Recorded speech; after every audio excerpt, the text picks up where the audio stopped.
సభ్య సమాజంలో ఫోన్లో మాట్లాడుతూ గంట అరగంట వస్తావా సంజన సుకన్య అని తీవ్రమైనటువంటి మాటలు మాట్లాడినటువంటి వ్యక్తి ఎవరైనా ఉన్నారు అంటే ఈ వ్యక్తే ఉన్నాడు.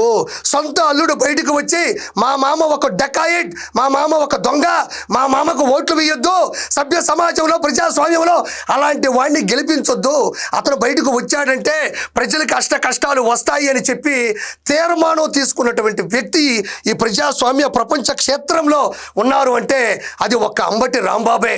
ఎందుకు ఇలాంటి మాటలు వస్తున్నాయి?